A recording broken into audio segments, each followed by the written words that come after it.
Hey, what's going on, guys? Gaming here, back in another video. Today's episode, we're taking a look at how to play Elemental Shaman in Season 2 of Midnight. So, LA Shaman in Season 2 is going to have really good AoE, really good single target.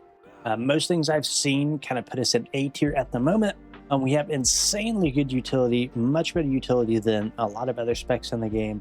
And we also have pretty good mobility for a caster thanks to our Spirit Walker's Grace. Now, some of the weaknesses of LA Shaman is we do not have a lot of defenses. Really, we do have Earth Shield, which is pretty nice, but we really only have Astral Shift on a 1.5 minute cooldown. We also don't have great low target count cleave, so we're not going to do as good in a situation as a lot of other specs in the game with like 3 to 4 targets. We're really set up to do a lot of damage over a lot of targets, right? With our Earthquake, with our Chain Lightning. So that's just something to kind of keep in mind if you're thinking about playing the spec. So we have 2 different sets of hero talents that we can play. We play Farseer or we can play Stormbringer. So the Farseer is going to work is you can kind of summon an army of pets from their ancestors, which is kind of mirror your spells by casting their own lava bursts or their own chain lightnings. And then we also have Stormbringer over here on the right. This is going to allow you to call down a large, it's a spell called Tempest that transforms your lightning bolt into a more powerful version of itself, essentially. And currently, Farseer is actually going to be the hero talent choice that we take in this season in Season 2, so that's going to be what this guide is focused on. And then LA Shaman has a resource called Maelstrom. So you cast your spells, you build up your Maelstrom, and then you spend it on your harder hitting abilities, something like an Elemental Blast. So just to kind of show you this, right, we can start casting some Chain Lightnings. And you can see that this bar is starting to fill up more and more. And as we get up to, I believe, 90 Maelstrom, now we can cast an Elemental Blast, and it will consume our Maelstrom, right? So that is the more powerful spell. We also have our Earthquake that we can use in AoE scenarios. So you're kind of playing around your Maelstrom, building it up, and you're spending it on more powerful abilities. We do have a proc. Just depending on your spec, you can have multiple procs that will pop up throughout our rotation. The main one that I'm going to focus on though in this video, because this is the one that we're actually spec'd into, is a Lava Surge. So Flame Shock periodic damage is a chance to reset the remaining cooldown on Lava Burst and cause your next Lava Burst to be instant cast. So Lava Burst is one of our Maelstrom builders, and we can cast a Voltaic Blaze, and it will put Flame Shock on all these different targets. A couple of them are bugged. It looks like they evaded, but as this ticks, you'll notice that we do have these 2 bars that have popped up, and that's going to be our Lava Surge, and that means our next Lava Burst is instant cast. So this is a proc that it's going to pop up a lot, and just because it procs doesn't mean you always need to press it, so kind of keep that in mind, especially in AoE scenarios. It might make more sense to just continue to cast Chain Lightnings over Lava Burst. But that is a proc that will pop up on your screen. You will have to, just kind of understand what it does. And then just kind of going over some of your abilities here. LA Shaman doesn't have a ton of abilities, so there's not a lot to really go over. You have your Chain Lightning versus your Lightning Bolt. So your Lightning Bolt is going to be a single target Maelstrom builder. Your Chain Lightning is going to be an AoE Maelstrom builder. So we just kind of take a look at them. Right, Chain Lightning, single target. Lightning Bolt, single target, and then Chain Lightning is going to be our AoE. So those will be 2 core spells that you'll kind of go back and forth between. We also have our Lava Burst. This is going to be a single target spell. There are some scenarios where this can actually be AoE. Whenever we go into like one of our cooldowns, like Ascendance, we'll shoot out a whole bunch of Lava Bursts. But for the most part, right, you press it, and it shoots a big Lava Burst at one target. So those 3 are actually going to be your core 3 spells, I would say. But there's one more called Voltaic Blaze, and this actually is going to replace our Flame Shock. So there is one key thing that you need to know about this. So obviously, number 1, Voltaic Blaze replaces our Flame Shock. Flame Shock is this fire dot that you put on targets. It ticks over time. It generates a Maelstrom, and it does one very important thing. It makes it to where our Lava Burst will always crit. So we'll send out a Lava Burst here. Okay, it crit. We'll cast it again. We're going to cast it until it does not crit. Okay, so right there, the initial cast of Lava Burst did not crit. But if we do put Voltaic Blaze on the target, our Flame Shock, it will crit every single time. So you'll notice everything here is a crit. You're not going to see any numbers here that pop up that are not going to be a crit. And a quick break from the guide for a second. If you're finding this guide helpful, be sure to like the video and subscribe. It really helps the channel and lets YouTube know that you're enjoying the content, which helps us reach more people. And if you'd like to go a step further and directly support the channel, you can also support us on Patreon. Every bit of support helps us continue making guides and making content for the community. You'll find the Patreon link below. All right, enough of the shameless plug. Let's get back to the guide. So it's important to always have Flame Shock on all of your targets. Since we spec into Voltaic Blaze, that's going to spread, it's going to replace our Flame Shock spell. So that goes away off your bars. And now when we press this, Flame Shock is going to go out to all the different targets. It's very important that you're always keeping that up. Right, so we talked about 4 spells, right? Single target lightning, lightning bolt, how procs work with lava burst, how the crit works with it with Flame Shock, and then spamming chain lightning and AoE scenarios to build Maelstrom. Okay, let's talk about our Maelstrom spenders now, right? We're building all this Maelstrom. What are we going to be spending it on? What's our hard hitters? So the first one is going to be Elemental Blast, and this is going to be a single target spell, but it also gives you a decent buff. So just to read it out here, it costs 90 Maelstrom. It's a 1.6 second cast, deals damage and increases your critical strike or haste by 7% or your mastery by 14% for 10 seconds. So it's just random on which stat it gives you. But we can come in here, right, and we can cast our Elemental Blast on the target. Right, you can see it did a whole bunch of damage, and then we got a buff here that increased our critical strike by 7%. So that was our single target Maelstrom spender. Now we have our AoE Maelstrom spender, which is called Earthquake. Causes the earth within 8 yards of your target to tremble and break, dealing damage over 6 seconds. Has a 5% chance to knock your enemy down. That means that this is really good for Mythic Plus. And then multiple uses of Earthquake may overlap. So you can see the spell is cast at your target, which means whichever target that you're currently clicked on is where the Earthquake is going to go to. So you used to have a @cursor macro for this, because there's a green circle that popped up every single time that you had to basically manually place your Earthquake without this macro, and it turned a lot of people off LA Shaman. If you didn't know about the macro, it's the #1 thing that people struggled with on the spec is casting those Earthquakes. So now with the updated LA Shaman, the spell is just going to be cast at whatever target that you have selected. So be very careful when you press the button. Make sure you don't have a mob selected way over here on the side, because that is where the Earthquake is going. It does not matter where your cursor is located anymore. Okay, so that's going to be your main damage, sort of your core spells. We also have a couple cooldowns. The first one we're talking about is Ascendance. This is going to be your main cooldown. Transform into this Flame Ascendant. You cast a Flame Shock, and then, well, the Flame Shock's at 50% effectiveness. That's point number 1.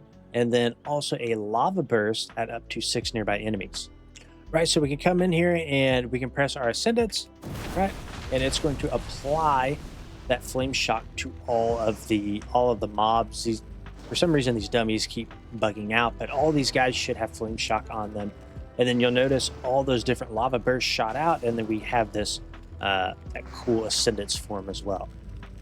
Right, so you go into the form, you do a big burst of damage, you shoot out a whole bunch of lava bursts, you apply Flame Shocks, and then while ascended, Elemental Overload damage increased by 30%, and spells affected by our Mastery Overload cause 1 additional Elemental Overload. So we're not talked about overloads yet.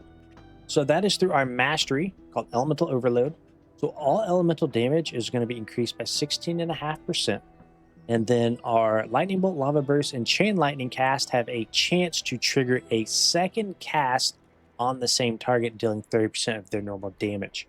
Long story short, those spells listed right there, Lightning Bolt, Lava Burst, Chain Lightning, have a chance to recast themselves at lesser damage, right? And whenever we go into our Ascendants, the chance to overload, or excuse me, the damage from our overload is increased by 30%.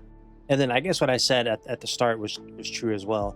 It also gives us a chance to overload an additional time. So anytime we overload, just basically add 1 to it, you're going to overload twice, essentially. whenever you're in this Ascendance form. Now, one thing to be careful about is when you go into Ascendance form and you're overloading and you're doing all this, you're generating a ton of Maelstrom because you're casting all these spells. So it's very, very important that you do not cap on your Maelstrom, and it's important that you get some sort of bar set up here to be able to easily track your Maelstrom. Called Sensei Class Resource Bar. I just kind of have it like customized to be blue like this. And I kind of drug it under my character's feet. Very, very important that you get some sort of bar to track your Maelstrom, because overcapping is a huge waste of damage. Another thing that your Ascendance is going to do is it's going to proc this Call of Fire passive, and Call of Fire is going to come right here from this node. And this is just basically going to make our Flame Shock deal its damage faster, and the Flame Shock is going to last longer when a new Flame Shock is applied while we're within our Ascendance. And that additional duration is also applied from the Flame Shock that comes out from our Ascendance.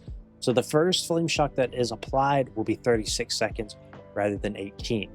Okay, we'll just briefly talk about some utility things. I'm not going to spend a whole bunch of time on this, but if you're new to LE Shaman, there's a ton of utility in Shaman. It is probably the most utility-loaded spec in the game. If not, it's top 2 or 3 easily. You have so much going on with your totems. You have your Poison Cleanse totem to take off poisons, Earthbind to slow targets, Earth Shield that you can put up on yourself that will heal you, Lightning Shield that has a chance to generate Maelstrom, and then I believe that there is also a talent in there to where if Lightning Shield is up, you take reduced damage. We have our Purge, so you can purge like magic shields on targets. There's a lot of dungeons where you'll need to do that for your group. We have Capacitor Totem, which is a big AoE stun that goes out, stuns mobs. You're going to use this on cooldown.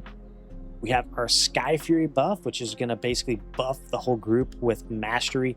And for melee specs, gives them a 20% chance to instantly attack again, kind of like a built-in overload for them, essentially. We have some like off healing with Chain Heal, Healing Surge. You won't be pressing that too much. We have Cleanse Spirit, so we can remove curse effects. We have our Earth Elemental. That will increase our maximum health. This is a pretty good defensive. A lot of people don't realize that this actually increases your max health. And that comes from this talent here, Primordial Bond. So your Earth Elemental no longer taunts nearby enemies or generates threat, and instead increases your max health by 15% while active. So we do kind of have 2 defensives built in. I know at the start of the video, I said Astral Shifters are only defensive. We do also have Earth Ellie. So just kind of keep that in mind. And then we have our Wind Shear on a 12-second cooldown. This is going to be your interrupt. We have our Reincarnation, which allows you to basically self-res yourself, and this does not count as a battle res in your group. So you basically bring 1 additional battle res to the party, but it can only be used on yourself, so there's a catch there. And the most important talent is Heroism. If you don't know about this spell, if you're new to the game, this is the most important buff in the game in a Mythic Plus dungeon. It's not really a buff, it's a spell. But this increases the haste by 30% for all party members and raid members for 40 seconds. Do not press this button if you don't know what you're doing. So there's probably somebody else in the group who has a similar button, so just kind of discuss it with your party before you go into the dungeon. Hey, do I need to be pressing Heroism? Does somebody else need to be pressing it?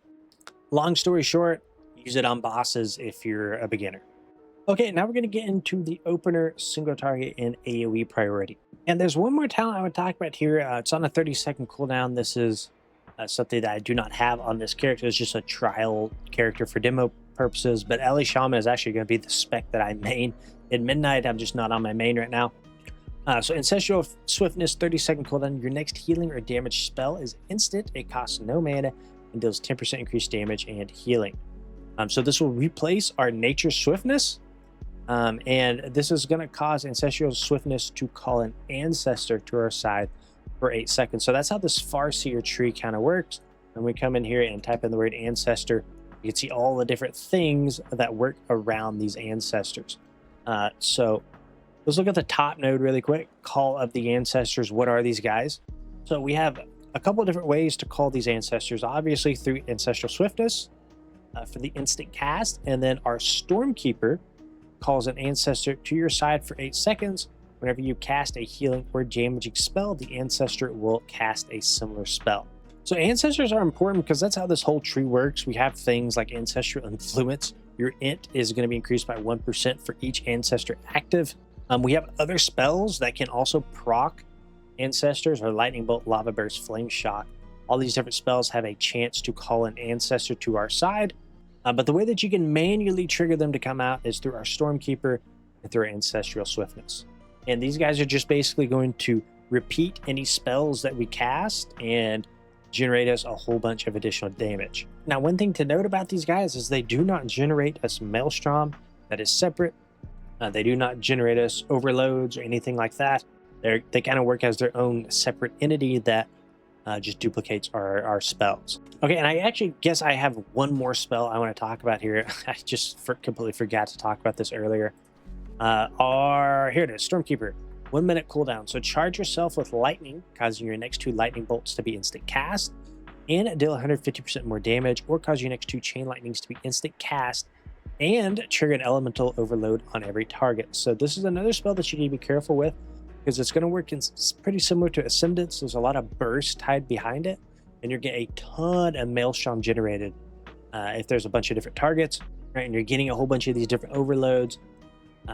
Stormkeeper will basically, it's going to kind of cause a chain reaction of either lightning bolt or chain lightnings, and you'll kind of notice when you cast the spell yourself just how much Maelstrom is actually generated. It's pretty crazy.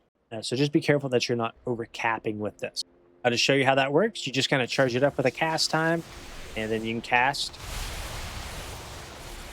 And you can see in 2 casts, I didn't really notice how much I generated there, but I think I generated all the way.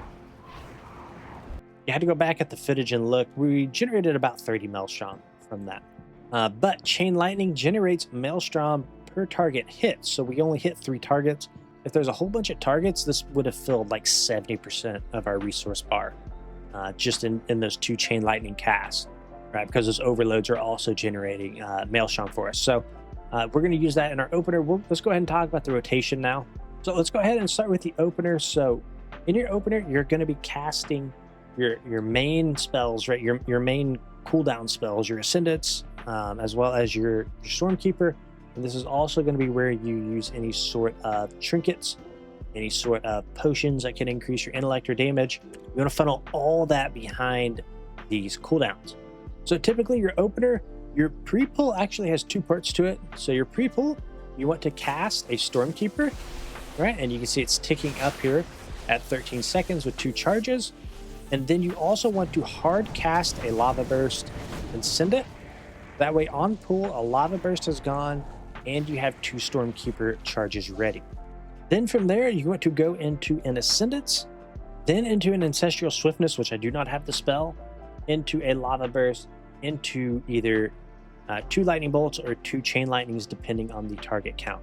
So we'll take a look at this one more time. You'll go into a Stormkeeper, into a Lava Burst, into an Ascendance, into Ancestral Swiftness, into a Lava Burst, and then into your 2 back-to-back either Lightning Bolts or Chain Lightnings. And that is going to be your opener. Of course, again, if you have trinkets, if you have potions, use them in there right after you cast your Ancestral Swiftness. And you want to cast those after Ancestral Swiftness, right? Because we get that 10% increased damage from our Ancestral Swiftness. So we want to funnel potions and things behind that. And then if you wanted to just kind of see that on paper, here it is. You can just kind of pause the video here and take a closer look at that. Okay, so for your single target, you want to make sure that you're casting your Spirit Walker's Grace. I don't know if I even talked about this earlier. It's a 2-minute cooldown. This is going to allow us to basically cast spells while moving for 15 seconds. And I believe that there are a couple talents that can reduce the cooldown of this to like 1.5 minutes.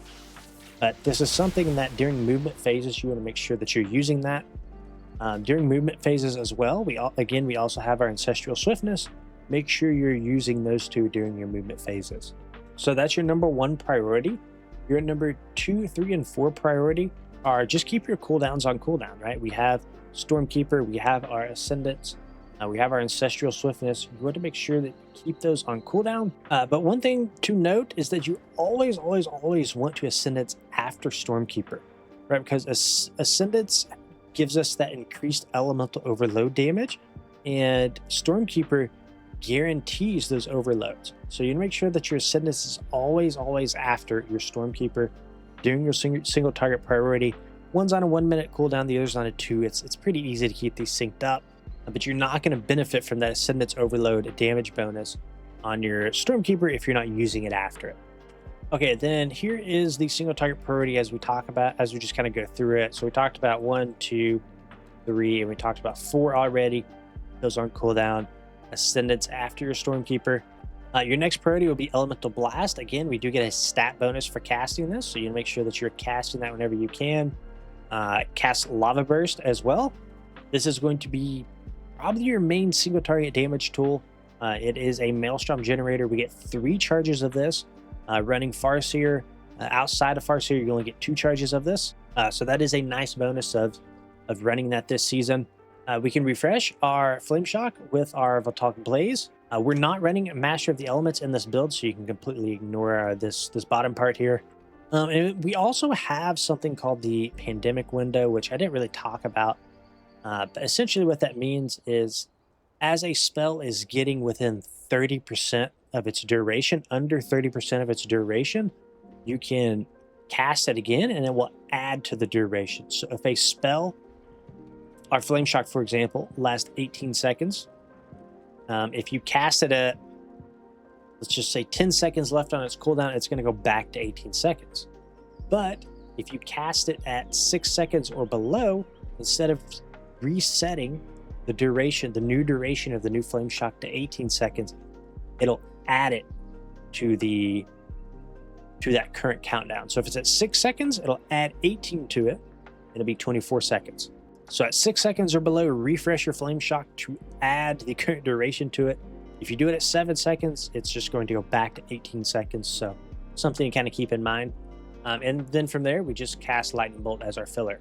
Okay, we'll take a look at our AoE priorities. So steps 1 through 4 stay the exact same, right? You want to make sure you're always casting that Ascendance after Stormkeeper to benefit from the additional overload damage that we get. So steps 1 through 4, all the same as single target. We also want to cast our Earthquake against 4 or more targets whenever we can, and then Elemental Blast against 3 or less targets. And Earthquake, even then at 4 or more targets, can be kind of finicky, because if the tank moves the mobs outside of your Earthquake, you're still not getting full value out of those Earthquakes. So something to kind of keep in mind if you're running with like a monk that's doing a whole bunch of kiting, maybe you do Earthquake at 5 or more targets, just depending if you can get that full duration off or not. Step 6, cast Elemental Blast at 3 or less targets. We kind of talked about that. And then a Lava Burst, if you have something called Purging Flames active. We've not talked about that.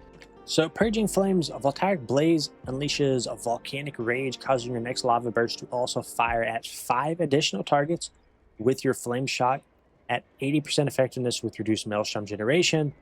And this also increases our Lava Burst damage by 10%. All right, so whenever we go to a target and we use our Voltaic Blaze, our next Lava Burst is going to go out to all those different targets.